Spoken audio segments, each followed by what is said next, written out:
Assalamu alaikum friends, welcome back to my YouTube channel. I hope you all are fine.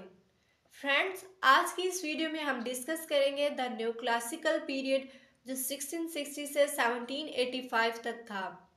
Friends, इस as के जो writers थे उनकी artificiality की वजह से इस एज को हम सूडो क्लासिकल एज के नाम से भी जानते हैं, क्योंकि इस एज के जो राइटर्स थे उन्होंने एनिशियन ग्रीक और रोमन ट्रेडिशंस को इमिटेट किया था, और इस वजह से इस पीरियड के जो राइटर्स थे उनकी ओरिजिनलिटी ख़त्म हो गई थी।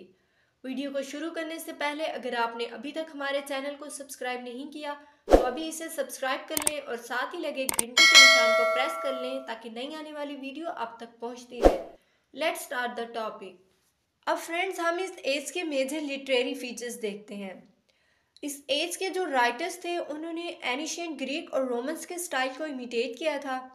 इनोवेशंस और नेचुरल जीनियस की जगह टेक्निकल परफेक्शन को इम्पोर्टेंस दी गई थी।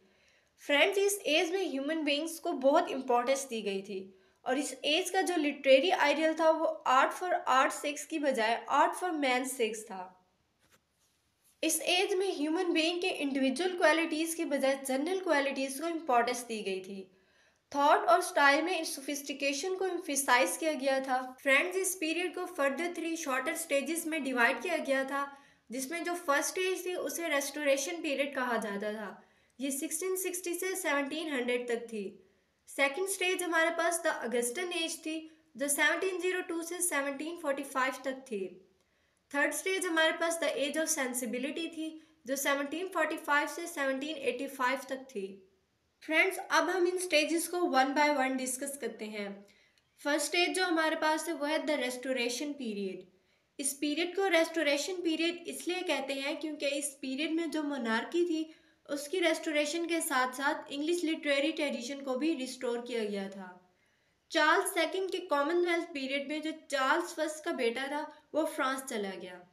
रिचर्ड क्रॉमवेल की डेथ के बाद जो इंग्लैंड के लोग थे वो उसे वापस ले आए और 29 मई 1660 को उसे इंग्लैंड का किंग बना दिया। वो 1685 तक जब तक जिंदा रहा वहां पर हुकूमत करता रहा। उसकी डेथ के बाद जेम्स सेकंड जो चार्ल्स फर्स्ट का बेटा था उसने वहां का चार्ज संभाला। फ्रेंड्स, वो कैथोलिक था, लेकिन जो वहाँ के ज़्यादातर लोग थे वो प्रोटेस्टेंट थे और वो उसे तख्त से हटाना चाहते थे। 1688 में उसके खिलाफ एक रेवोल्यूशन आया जिसे ग्लोरियस रेवोल्यूशन का नाम दिया जाता है, और वो फ्रांस चला गया। विलियम थर्ड जो फ्रांस का किंग था, उसकी बीवी मैरी जो जेम्स सेकंड की डॉटर थी, वो पावर में आई। विलियम ने इंग्लैंड में 1702 तक रूल किया था। फ्रेंड्स, अब हम इस स्टेट्स के इम्पोर्टेंट फैक्ट्स देखते हैं। अवाम ने जो प्यूरिटेनिकल रेस्ट्रेंट्स के खिलाफ रिएक्शन दिया था वो बहुत स्ट्रॉन्ग था। दो पॉलिटिकल पार्टीज जिनमें विग और टॉरी बहुत फेमस थे। विग जो थे वो किंग के अगेंस्ट थे लेकिन प्रोटेस्टेंट्स की फेवर करते थे, लेकिन दूसरी तरफ जो टॉरीज थे उन्होंने किंग को सपोर्ट किया और कैथोलिक्स की फेवर की। 1690 में जैकोबाइट राइज हुए। कैथोलिक्स ऑफ आयरलैंड जिन्हें जेम्स सेकंड ने लीड किया था वो विलियम्स के सोल्जर्स के साथ लड़े और उन्हें शिकस्त हुई। 1662 में साइंटिफिक रिसर्च को प्रमोट करने के लिए रॉयल सोसाइटी बनाई गई थी, जिसमें सर आइजक न्यूटन भी इस कमेटी के मेंबर थे। 1695 में फ्री प्रेस बनाई गई थी और हर किसी को अपने ख्यालात का इजहार करने का हक दिया गया था। 1689 में बिल ऑफ राइट्स को अडॉप्ट किया गया था, और इससे जो मोनार्क्स की पावर थी वो ख़त्म हुई और पार्लियामेंट की पावर इंक्रीज हुई थी। फ्रेंड्स, अब हम इस स्टेज के मेजर राइटर्स देखते हैं। सबसे पहले हमारे पास है जॉन मिल्टन। जॉन मिल्टन ने प्रीवियस एज में लिखना शुरू किया था और इस पीरियड में उन्होंने ग्रेट एपिक्स लिखी। जॉन मिल्टन रेस्टोरेशन पीरियड की लूजनेस से ऑलमोस्ट अनअफेक्टेड रहे। उनके फेमस वर्क्स में पैराडाइज लॉस्ट जो 1667 में पब्लिश हुई ग्रेट एपिक मानी जाती है। पैराडाइज रीगेन 1671 में पब्लिश हुई और सैमसन एगोनिस्टिस ये भी 1671 में पब्लिश हुई। सेकंड हमारे पास है सैमुअल बटलर। सैमुअल बटलर ने हुदी ब्रास लिखा जो कि 1663 में पब्लिश हुआ। ये एक स्टायर था जो वर्स में लिखा गया।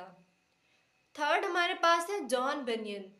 जॉन बनियन के फेमस वर्क्स है द पिलग्रिम्स प्रोग्रेस जो 1678 में पब्लिश हुआ। ये एक फेमस एलिगरी थी जो प्रोज में लिखी गई। John Locke. इनका फेमस वर्क है एन ऐसे कंसर्निंग ह्यूमन अंडरस्टैंडिंग, ये 1690 में पब्लिश हुआ।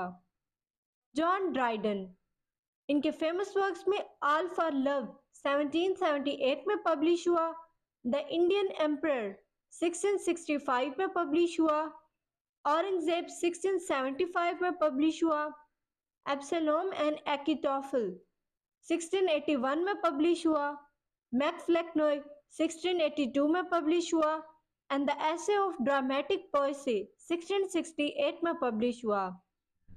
नेक्स्ट वी हैव विलियम वाइचेले, इनका फेमस वर्क है द कंट्री वाइफ 1675 में पब्लिश हुआ एंड द प्लेन डीलर, ये 1676 में पब्लिश हुआ। अफ्रा बैन, इनका फेमस वर्क है द रोवर, ये 1677 में पब्लिश हुआ और ये एक रेस्टोरेशन कॉमेडी थी। अरोनको, ये 1688 में पब्लिश हुआ और ये एक प्रोज फिक्शन थी। विलियम कॉन्ग्रीव, इनका फेमस वर्क है द डबल डीलर, ये 1693 में पब्लिश हुआ। लव फॉर लव 1695 में पब्लिश हुआ and the war of the world, ये 1700 में पब्लिश हुआ। नेक्स्ट वी हैव जॉर्ज फकहर, इनके फेमस वर्क्स में द रिक्रूटिंग ऑफिसर, ये 1706 में पब्लिश हुआ एंड द बॉस स्ट्रैटेगम, ये 1707 में पब्लिश हुआ। अब हम इस एज के मेजर लिटरेरी फीचर्स देखते हैं। फ्रेंड्स, इस एज में रोमन्स और ग्रीक की इमिटेशन की गई थी जिससे न्यू क्लासिज्म को उरूज मिला।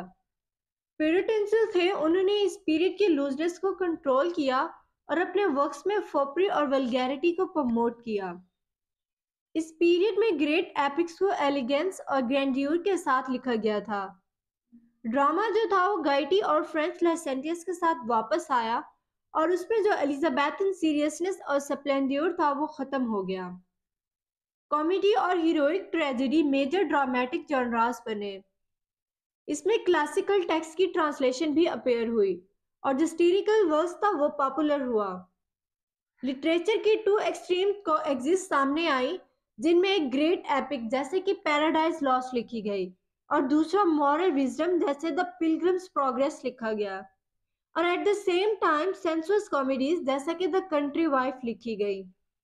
फ्रेंड्स, सेकंड स्टेज हमारे पास है द अगस्टन एज, ये 1702 से 1745 तक थी।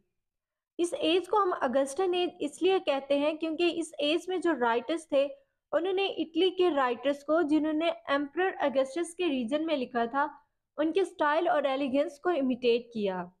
और इस टाइम पीरियड को हम एज ऑफ पोप का नाम भी देते हैं क्योंकि अलेक्जेंडर पोप इस टाइम के फेमस पोइट थे।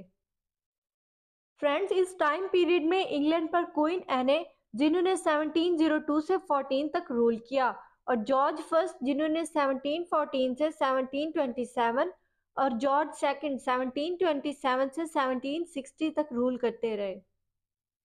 फ्रेंड्स, अब हम इस स्टेज के इंपॉर्टेंट फैक्ट्स देखते हैं। इसमें स्कॉटलैंड को इंग्लैंड के साथ मुंसलिक किया गया था, जैकोबाइट राइज हुए थे, इंग्लैंड की फर्स्ट कैबिनेट बनाई गई थी और first English newspaper the daily coherent 1702 में लंदन में अपेयर हुआ।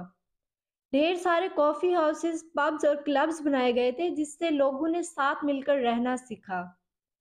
बहुत सारी लिटरेरी एसोसिएशन शुरू हुई थी और उनमें मोस्ट इम्पॉर्टेंट स्क्रिबलर्स क्लब था और इसके क्लब के मेंबर्स में Alexander Pope, John Gray, John Arbuthnot, Jonathan Swift और टॉमस पर्निल शामिल थे।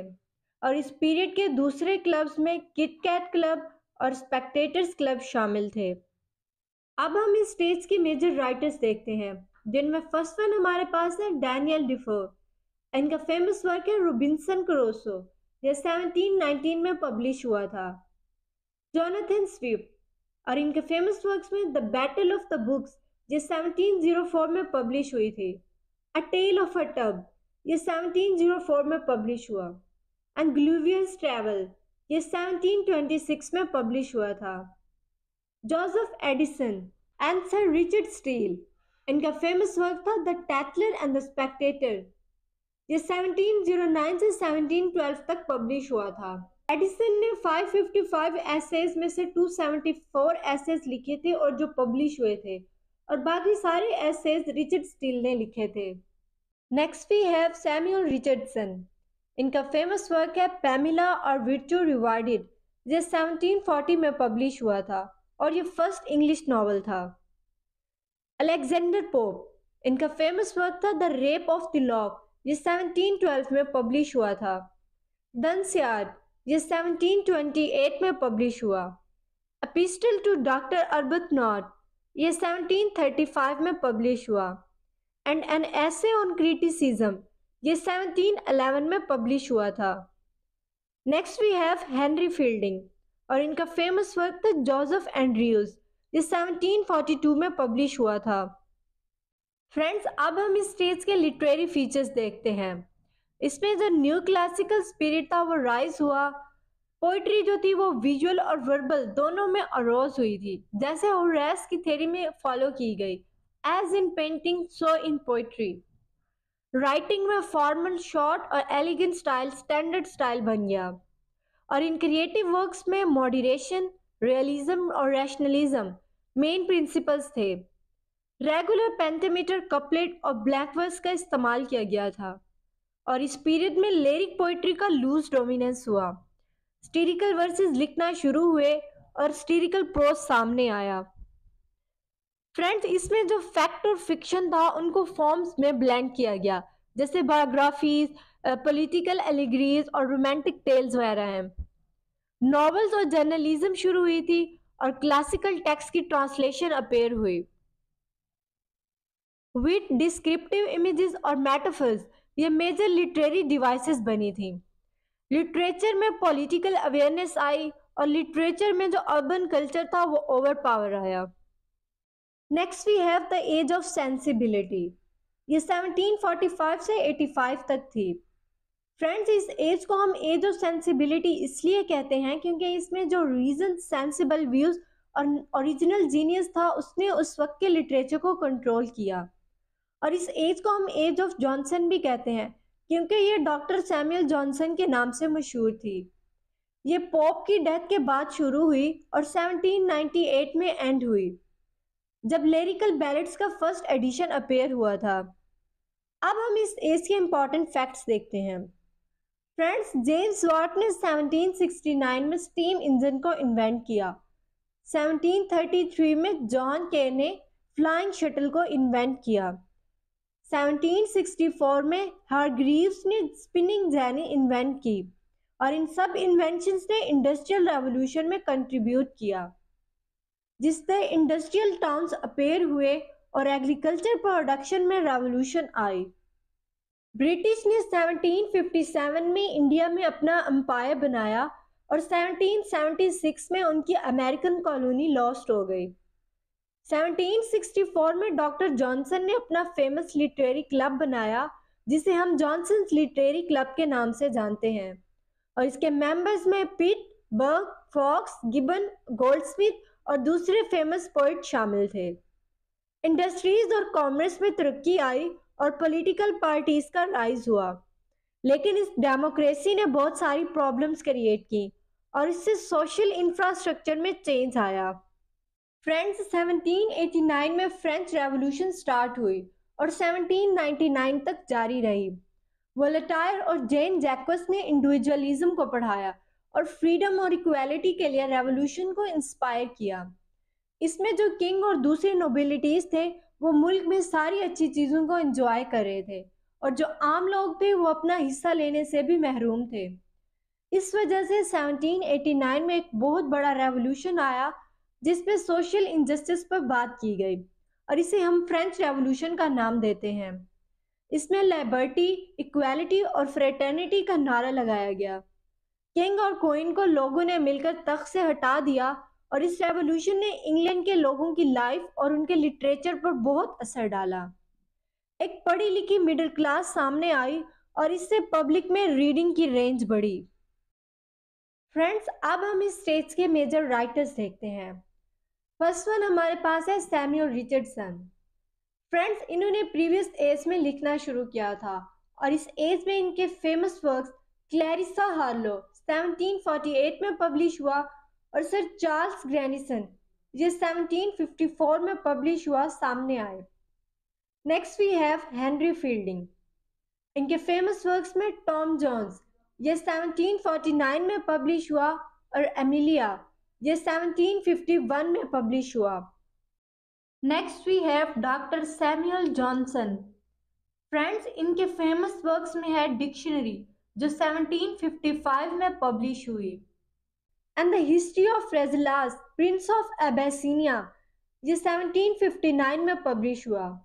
प्रीफेस टू शेक्सपियर, ये 1765 में पब्लिश हुआ, and the lives of most eminent English poets, ये 1779 से 81 के दरमियान पब्लिश हुआ था।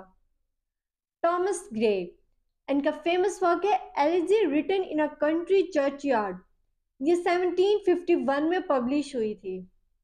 ओलिवियर गोल्डस्मिथ, इनका फेमस वर्क है the citizen of the world, ये 1759 में पब्लिश हुआ, and the vicar of the Wakefield, ये 1766 में पब्लिश हुआ। एडमंड बर्ग, इनका फेमस वर्क है ऑन अमेरिकन टैक्सेशन, ये 1774 में पब्लिश हुआ। Speech on conciliation with America, ये 1775 में पब्लिश हुआ, and speech on mister Fox East India bill, ये 1783 में पब्लिश हुआ। Next we have Edward Gibbon. इनका फेमस वर्क है the decline and the fall of Roman empire, ये 1776 में पब्लिश हुआ। फ्रेंड्स, अब हम इस स्टेज के मेजर लिटरेरी फीचर्स देखते हैं। इसमें रेस्टोरेशन स्पिरिट खत्म हो गया था, और इस एज में पोएटिक टेस्ट और टेक्निक्स में काफ़ी चेंजिंग्स आई। हीरोइक कपलेट और ब्लैक वर्स का डिक्लाइन हुआ था, लिरिक और बैलेट सामने आई, पिंडेरिक ओट का यूज़ होने लगा, और जो इंटेलेक्चुअल प्रोज राइटिंग थी वो फ्लोरिश हुई। नॉवेल्स में एक डेफिनेट शेप आई, जिससे लिटरेरी सीन में बहुत डोमिनेंस हुआ। फ्रेंड्स, और पोइट्री का जो फोकस था वो सोशल इश्यूज जैसे मेलेंसली, आइसोलेशन और रिफ्लेक्शन की तरफ दिलाया गया। रोमांटिसिज्म अरोज हुई थी, लेकिन इसके जो मेजर फीचर्स थे वो नेक्स्ट स्टेज में मंजे आम पर आए। लिटरेरी क्रिटिसिज्म को एक सॉलिड ग्राउंड मिला था। तो फ्रेंड्स, आज की इस वीडियो में हमने the new classical period discuss किया। नेक्स्ट वीडियो में हम नेक्स्ट पीरियड को डिस्कस करेंगे। वीडियो को लाइक करें, शेयर करें। Stay tuned for the next video. Stay blessed, keep watching. Allah Hafiz.